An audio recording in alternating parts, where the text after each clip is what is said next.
pembawanya itu disergap oleh 5 kendaraan, kemudian sopir dan penumpangnya ditodong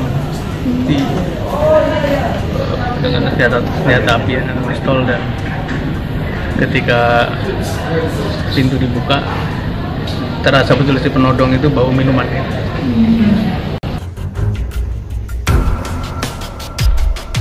Itu sedikit banyak berpengaruh pada kesiapan saksi di lapangan. Hal itu akan ditindaklanjuti lagi, Pak? Sebagai memori, sebagai catatan, kita akan buat catatan penting, minimal catatan internal untuk perbaikan. Tapi apakah itu akan sampai pada berlanjut pada pelaporan tidak, itu tergantung nanti keputusan dari tim.